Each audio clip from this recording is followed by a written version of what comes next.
You enter a quiet room at night. A fan hums softly in the background. The clock ticks, and for an instant, just a fleeting moment, you feel certain you're not alone. That sensation, that disquiet, is the beginning of fear. Because we tend to trust what we can see, we trust what we can touch. But what if the true terror came not from something you see, but from something moving undetected across miles, slipping in and out of towns, leaving bodies behind, and never being caught? This is a story about a man who did exactly that. A man whose name, until recently, few ever spoke. A man who left a trail of devastation across 11 states, and whose own confessions would shock even seasoned investigators. His name was Anthony LaRette. He would confess to 31 murders. 31. And yet, for most of his murderous cath, no one knew he was the one doing it. Anthony Joe LaRette Jr. was born on October 1st, 1951, in the American Midwest. On the surface, there was nothing in his early life that screamed monster in the making. He was not a notorious juvenile delinquent with a long rap sheet by the age of 15. He did not grow up in a household marked by sensationalized horror or chaos. He was, by all accounts, an ordinary young man, quiet, drifting, and mostly existing on the fringes of life. Some people brushed past him without ever registering his presence. Others assumed he was just another face in the crowd. But beneath that unremarkable exterior was something dark, something patient, something dangerous. By his early 20s, the seeds of violence were already sprouting. In 1974, LaRette was convicted of raping a woman in Lawrence, Kansas. He was still in his 20s. That conviction, that moment when the state had his name in hand, should have been the beginning of the end of his ability to move freely through the world. It wasn't. He served his time and walked back into freedom and picked up the thread of a life that investigators would later conclude had already been one of predatory violence for years. LaRette had a type, in the truest, most disturbing sense of the word. He targeted women who were alone. Women walking home from work, women returning from errands, women simply going to get lunch. He was a transient, never rooted anywhere, always passing through, and that mobility became part of his predatory arsenal. Every new city was a clean slate. No one knew his face. No one connected him to the last place he'd been. He would move in, pick a victim, and vanish before anyone even thought to look for him. In August of 1976, LaRette was in Marathon, Florida. He was staying at a local motel using a fake name, Mike Watson. On August 20th, he broke into the home of 26-year-old Jeanette Wade, known to her friends as Mickey. Mickey had just come home from her shift, unaware of what waited inside her house. She walked through her front door, set her things down, and somewhere in that very room, Anthony LaRette was already there. He confronted her in the kitchen, stabbed her deeply, repeatedly.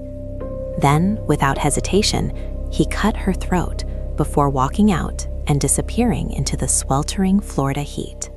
A witness managed to provide a description of a possible suspect, but it wasn't enough. It wasn't detailed enough to hold up.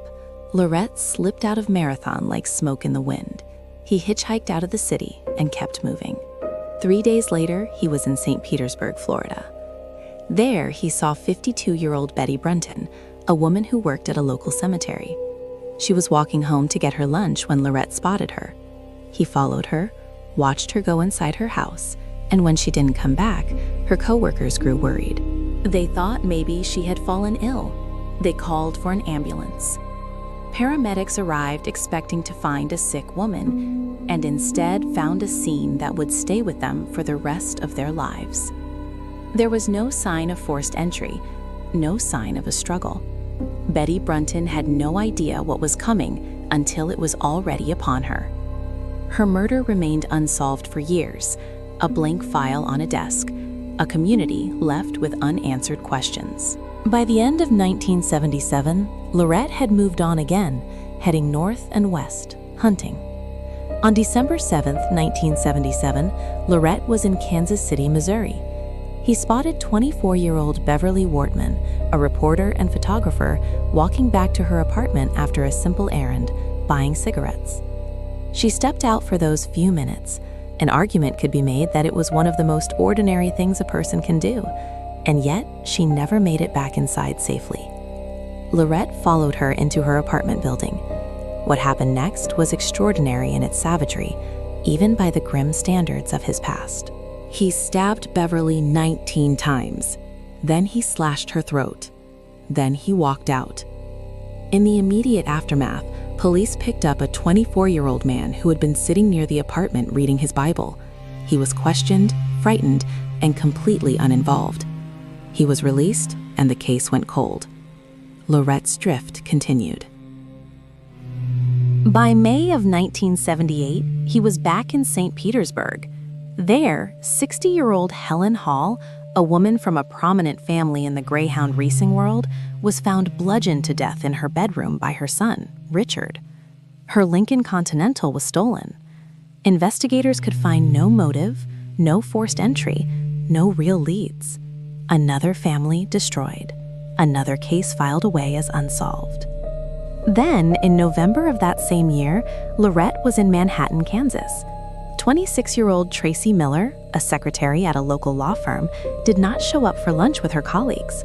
Worried, one of them went to check on her. They found her body in the stairway, stabbed multiple times, her throat cut. Throughout 1979 and into 1980, investigators across multiple states were sitting on unsolved murders of women. Brutal stabbings, throat slashings, no witnesses, no leads. What they didn't know, what no one knew, was that the same man was responsible for many of them. He was moving constantly, always one step ahead, always careful enough to avoid leaving evidence that could tie him to a specific location long enough to be caught.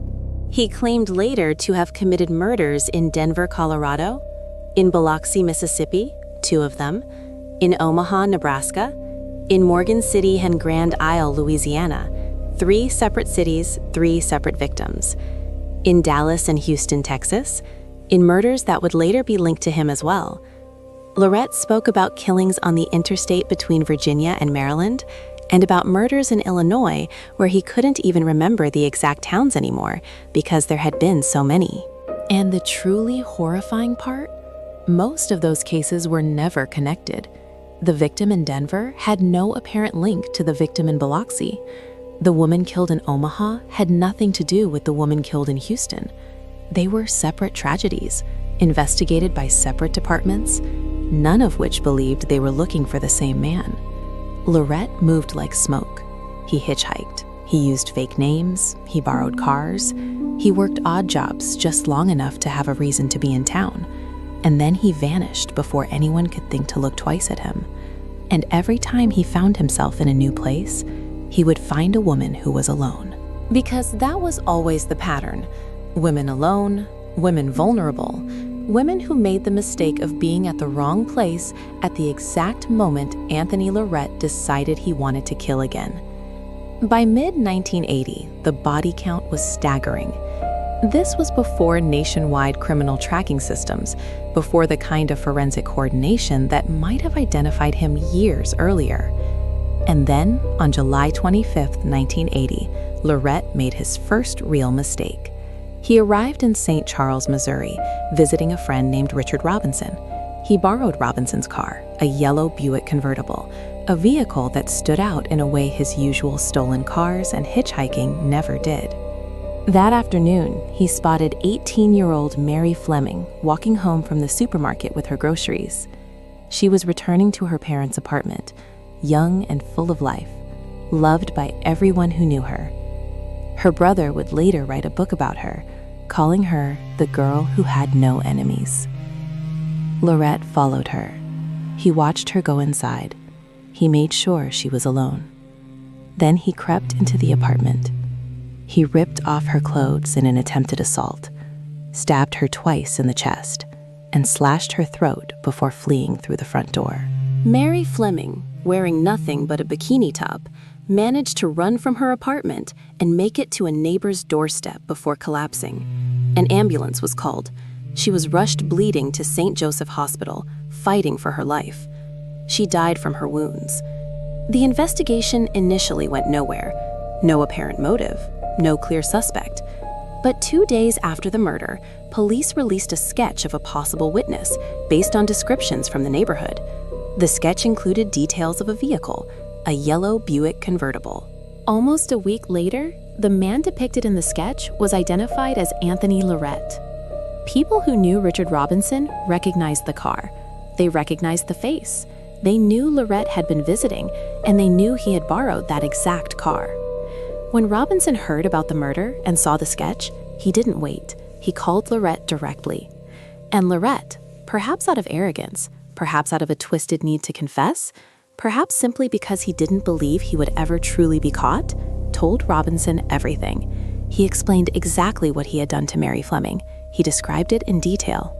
What LaRette didn't know was that the next call Robinson made was to the police. And what he definitely didn't know was that when Robinson called him back, a detective was on the line, listening to every single word. An arrest warrant was issued. Police went to LaRette's home address in Topeka, Kansas. He had already run. The FBI was called in for a potential multi-state manhunt.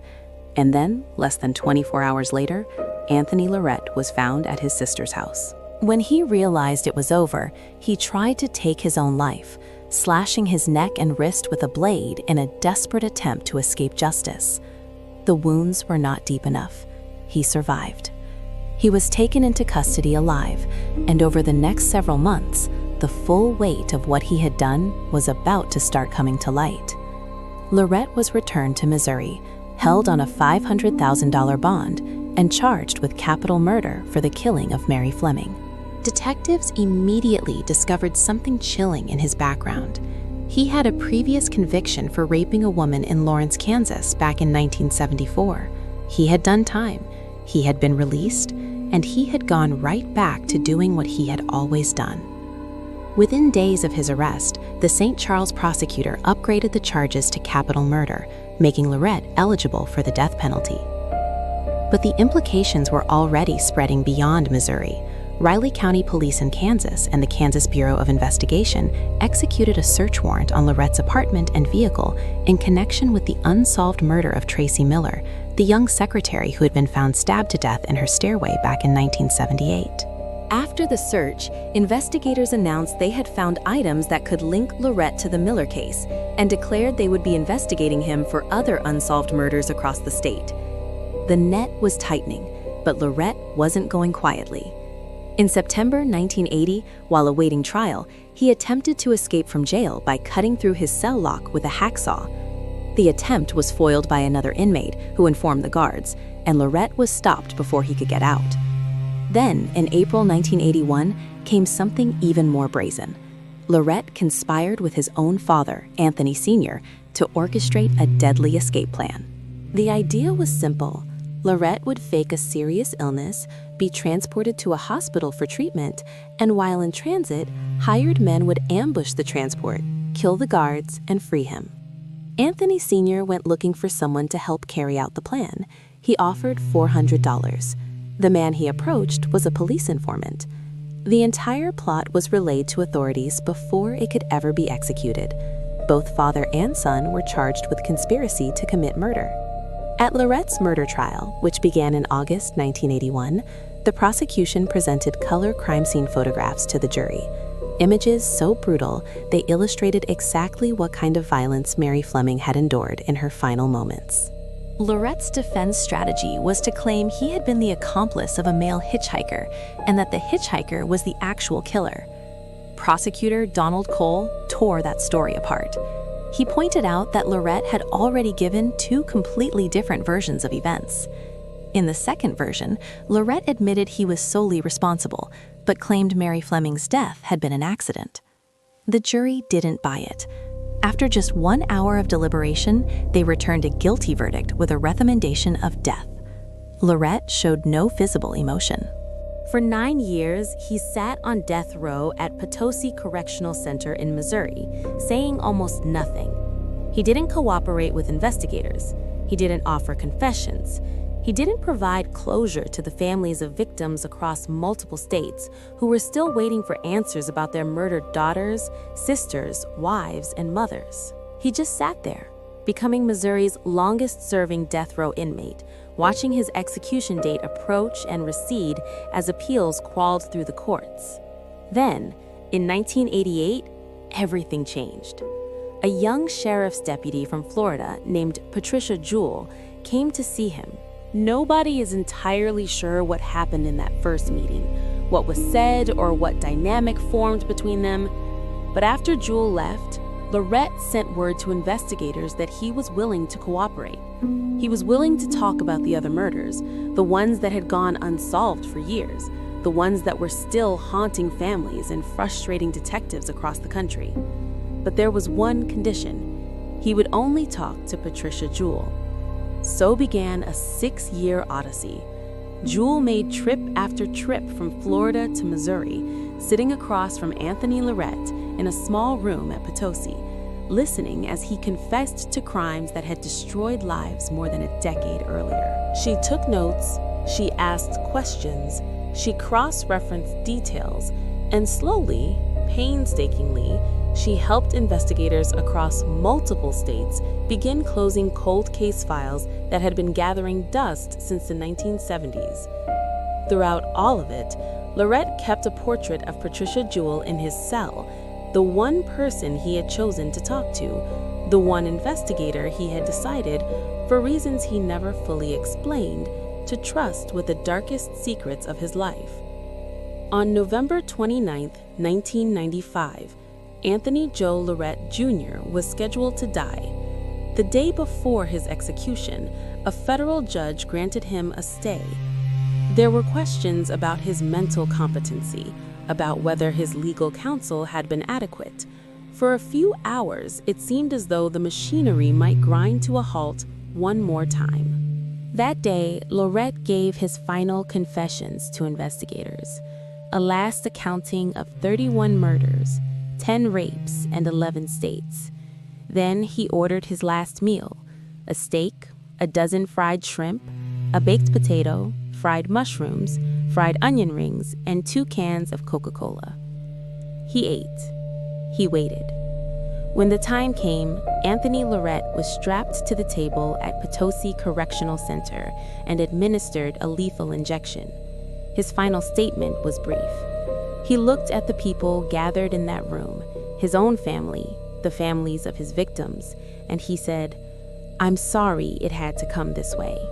No, I'm sorry for what I did. No, I'm sorry for who I was. I'm sorry it had to come this way." He was 44 years old.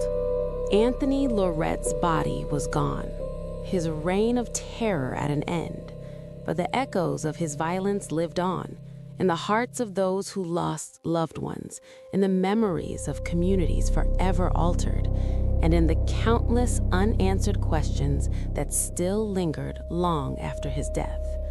And perhaps the greatest lesson of all, the one we must never forget, is that evil can hide in plain sight, and sometimes only persistence and courage can bring it to light. If this story moved you, if it gave voice to the victims whose names were lost to time, then subscribe for more deep investigations into the cases that shaped history.